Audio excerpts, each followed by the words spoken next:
Hi viewers, welcome to our channel. ప్రస్తుతం మనతో పాటు ప్రముఖ పొలిటికల్ అనలిస్ట్ అంకమ్మరావు గారు ఉన్నారు. వారితో ఒకసారి మాట్లాడదాం. సార్ నమస్కారం సార్.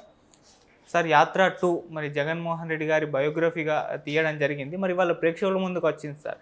మరి పొద్దున్న నుంచి కూడా వైసీపీ నేతల నుంచి నిన్న ప్రీమియర్ చేశారు. వాళ్ళ దగ్గర నుంచి కామెంట్స్ చూస్తున్నాం. జగన్ గారు చాలా ఎమోషనల్ చేసేసారు, ఏడిపించేశారు, ఆ విధంగా ఉంది సినిమా అని అంటున్నారు. మరి మీ ఒపీనియన్ సార్ ఈ సినిమా పైన? ఏ చిత్రానికైనా కథనం చాలా ముఖ్యం.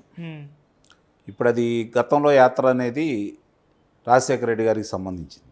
అవును. ఇప్పుడు ఈ యాత్ర రెండో భాగం అనేది రాజశేఖర రెడ్డి గారితో పాటు జగన్మోహన్ రెడ్డి గారు ముఖ్యమంత్రి అయ్యేంత వరకు అని చెప్పని మనకు వినిపిస్తున్నటువంటి సమాచారం. దీంట్లో వాస్తవ సంఘటనలు ప్రస్తుతం ఆయన గురించి అందరికీ తెలుసు కాబట్టి తెలియని కోణాలు ఏమున్నాయి, దాన్ని జనరంజకంగా కనుక చిత్రీకరించగలిగితే నిస్సందేహంగానే ప్రజలు ఆదరిస్తారు, అందుట్లో సందేహమే లేదు. జనానికి తెలియని కోణాలు ఏమేమి తీశారనేది ఇక్కడ ముఖ్యమైన ఉద్దేశం.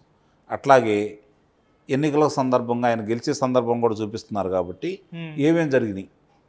ఇప్పుడు ఆయనకి మీరు అన్నట్టు జనపల్లి శ్రీనివాసుడు విమానాశ్రయంలో దాడి సంఘటన కావచ్చు, కోడికత్తి ద్వారా దాడి సంఘటన కావచ్చు, అలాగే మరి వాళ్ళ బాబాయ్ గారు వివేకానంద రెడ్డి గారి హత్యోదంతం కావచ్చు, దాంట్లో వాస్తవాలు ఎంత చెప్పగలిగారు, దాన్ని ప్రజల్ని ఎట్లా వాళ్ళు ఆమోదించే విధంగా చిత్రీకరించగలిగారనే దాని మీద కూడా భావోద్వేగానికి కావడానికి అవకాశం ఉంటుంది.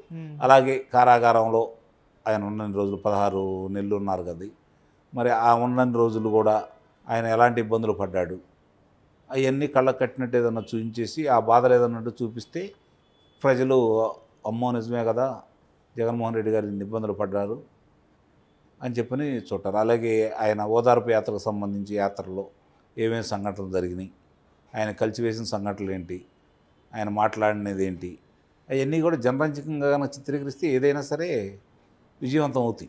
అవును. కానీ పొగడటానికో వేరే విధంగా చిత్రీకరిస్తే మాత్రం కొన్ని అతిశయోక్తులు, అది కూడా చిత్రరంగ పరంగా చూసుకుంటా ఉంటే దానికి అనుగుణంగానే నాటకీయతను కనుక రక్తీకరించగలిగితే జనం ఆమోదిస్తారు. కాబట్టి యాత్ర మొదటి భాగం రాజశేఖర రెడ్డి గారిది విజయవంతమే అయింది, అపూర్వ విజయం సాధించకపోయినా విజయవంతమైంది. ఓకే. మరి ఇప్పుడు అధికారంలో వాళ్ళే ఉన్నారు, మరి ఆయన అధికారంలో ఎలా వచ్చారో చూపిస్తున్నారు కాబట్టి ప్రజలకు తెలియని విషయాలు కనుక దాంట్లో ఉంటే చర్చించుకుంటారు. తెలిసిన విషయాలు ఏదన్నా అంటే ఆయనకు అనుకూలంగా మరిస్తే విమర్శించుకుంటారు. మనకు తెలిసిందే కదా వీళ్ళేంది ఎట్లా తీశారని. కత్తి మీద సామే అలాంటిది ఏదన్నా చేయాలి అంటే మరి దర్శకుడు ఎంతవరకు విజయవంతం అయ్యాడా, దానికి నటీనటులు ఏ విధంగా ప్రాణం పోశారనేది. ఇప్పుడు మీరు అన్నట్టు కొంతమంది చూసిన వాళ్ళే కదా చూసేది, బయట వాళ్ళు అయితే కాదు కదా. వాళ్ళు చూసినప్పుడు ఎవరికైనా బాగానే ఉంటుంది, బయట వాళ్ళు చూసి కదా ఒక నిర్ణయానికి రావాల్సింది. అది ప్రదర్శనశాలలో చూసి అప్పుడు ప్రజల యొక్క అభిప్రాయం ఏంటని తెలుసుకుంటే దాని ప్రకారం మనం మాట్లాడుకోవడానికి అవకాశం. Okay sir. సినిమా చూసిన సాధారణ ప్రేక్షకులు ఇంతకుమంది పబ్లిక్ రెస్పాన్స్ రావడం చూస్తాం సార్. అది వాళ్ళు ఏమంటున్నారంటే సినిమా మొత్తంలో కూడా షర్మిల గారి పాత్ర కనబడలేదు, మరి ఎందుకు తీసేశారో తెలియదు అని అంటున్నారు సార్. ఇప్పుడు ఒక వ్యక్తిని పైకి తీసుకురావాలనుకున్నప్పుడు సమాంతరంగా ఇంకో వ్యక్తిని తీసుకొస్తే ఇతని ప్రతిభ తెలియదు కదా. అవును.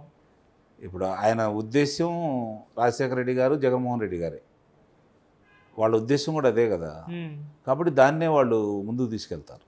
షర్మిల గారిని ఆమె వాళ్ళతో విడిపోయి దూరంగా ఉంటుంది కాబట్టి ఆమె కలిసి ఉంటే ఒకవేళ ఆమెను కూడా చూపించేవాళ్ళేమో. మరి అది చూసిన వాళ్ళే చెప్పాలా ఏం జరిగింది ఏంటనేది.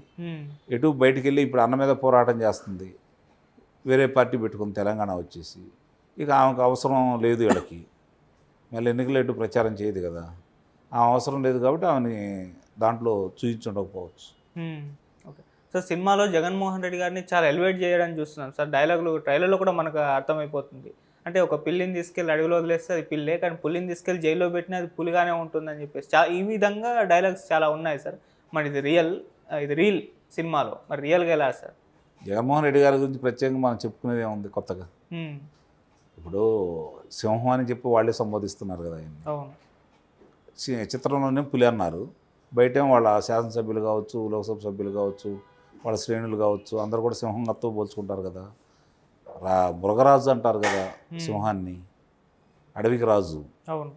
కాబట్టి మృగాలందరికీ రాజుగా ఉండే సింహాన్ని తీసుకొచ్చి ఇప్పుడు ఆయన వాళ్ళు పులిని చేశారు కదా, ఎందుకు మార్చారో కూడా చూడాలి మనం.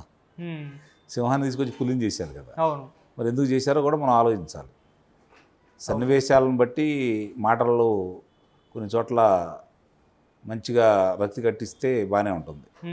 ఆ మాటలు తోటలాగా పెళ్ళి అనుకోండి, ప్రజలకి కూడా బాగానే ఉంటాయి, ఓకే ఆనందిస్తారు. జనరంజకంగా ఉంటే ఇంకా బాగా ఆనందిస్తారు. ఓకే వీళ్ళకి తెలియని కొత్త కొత్త విషయాలు కూడా ఆమోదించే విధంగా కనుక చిత్రీకరణ ఉంటే ఆమోదిస్తారు, అందులో సందేహం ఏముంది. సార్ వ్యూహం సినిమాని ఆపడానికి ప్రయత్నించారు లోకేష్ గారు కానివ్వండి, చాలా అది ఆగిపోయింది కూడా, మూవీ రిలీజ్ అయితే లేదు. మరి యాత్ర 2 మూవీని ఆపడానికి ఎందుకు ప్రయత్నించలేదు?